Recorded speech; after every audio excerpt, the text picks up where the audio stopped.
a lot of my culture, you know? You're like, instead of hiring actors and everything, we're just going to slightly, Want to hear the story of how that happened? Yeah, I would love to. It's really pretty cool. So, I've been trying to make films about American history since like the mid 70s. And I'd had some success, a couple Academy Award nominations, but I'd hit the jackpot when this big series in 1990 came out on the Civil War series, which, used the photographs and stuff like that. And our idea was to energetically explore the landscape of a painting and treat an old photograph like it was a feature filmmaker's master shot, having a wide, a medium, a close, a tilt, a pan, a reveal, an insert of detail. So we were just sort of very energetically exploring the landscape of each image. And so I got a call in 2002, November, and it said it was Steve Jobs. I went, really? And he goes, yeah. He said, will you come out and visit me? And I said, yeah, that's me knocking at the door.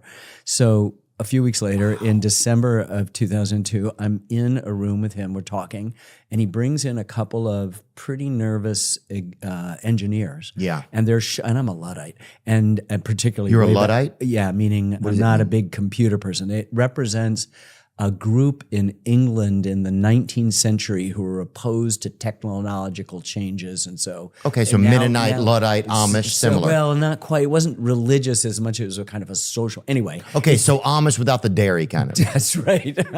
Exactly. So it's basically folks who are opposed to it. I'm not. I'm just inept. So my children and my grandchildren help me with all of that. Anyway, Steve is saying, look, we've been working on this thing, and every Mac computer that comes out next month, January of 2003, is going to have this feature on it. And he's showing me, and it's sort of like you can upload your photographs and pan and zoom on them very, very simply, a kind of crude, superficial version of what we do or try to do with our stuff to wake up the image, to wake the dead, So I'm looking at it and I'm kind of going, cool, because I don't really know what's going on. And he said, so we'd like to keep the working title. And I said, what's that? And he said, The Ken Burns Effect. I said, I don't do commercial endorsements. He goes, what?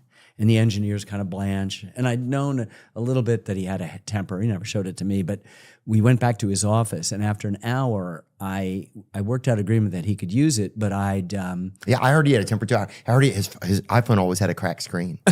Maybe. But I know some folks who got yelled at. He said, what? So at the end, I walked out, and he basically agreed to give us what turned out to be over $1 million of hardware and software that we gave away to nonprofits, except for one or two computers that stayed in the office because we didn't have a good Mac computer in the office. And then we became friends for the rest of his life. And so whenever I visited Silicon Valley, I'd stay with him. His kids, his daughter became an intern for us for a couple of semesters. So it was a really good relationship, but it is really funny. It's the technological tail that wags the dog of what I'm trying to do, which is take these old things where you don't have newsreels or you don't have living witnesses and try to wake up moments in the past and make them as dramatically compelling as you would if you could talk to some veteran, say, of the Iraq War who's still alive. Well, you certainly mastered it, man. I mean, and the Ken Burns effect, it's like, that was at the time where everybody was trying to be, everybody could suddenly be a filmmaker, right? That's right. Well, this is what Steve did. I mean, by inventing this, he made us all filmmakers. It democratized it all. And what you needed were the tools to be able to polish it. I mean, my kids now and my grandkids can do stuff with this that I wouldn't have any idea how to do it. And one of the cruder tools is the Ken Burns effect, which has saved lots of vacations, lots of birthdays, lots of memorial services, lots of bar mitzvahs, That's a great point. You know what I mean? Yeah. And people say, oh, like, man, you didn't ask him for a cut? And I said, no, I don't do commercial endorsements. But if I'd said, like, I want 1/100th of a penny every time it's used, he'd go, okay, we'll call it the pan and zoom effect. You know what I mean? It was like the great thing was to just sort of split the difference in the middle and not be so obstinate that I couldn't yield. I don't do commercial endorsements, so it was sort of awkward. But at the same time, I wasn't endorsing a thing. I was endorsing an idea of how you use and manipulate images, which is what I do for an image, for a living. And also you manipulate the past, right? Just in a way to bring it to life, That's right. That's It's almost like you're giving CPR to it in a way, I can't believe that you said that because my mom was sick from the time I was born, like a couple years in. And you grew up here in New York City, which is where we are. No. I was born in Brooklyn. I grew up in Delaware and Michigan and came east to Massachusetts for college. But my mom had cancer from the very, very beginning, and she died From when you were a child? Yeah, when I was 11, and it was just a horrible, just the worst, shittiest growing up. And my dad had some mental illness stuff, so it was really hard. I'm not alone in having a hard childhood, You're not, but it's not self-pity. You're just sharing. But I watched my dad cry at a movie after my mom died, and I'd never seen him cry when she was sick or when she died or at the impossibly sad funeral. And I realized, it was 12 years old, I go, I'm going to be a filmmaker. This is 1965.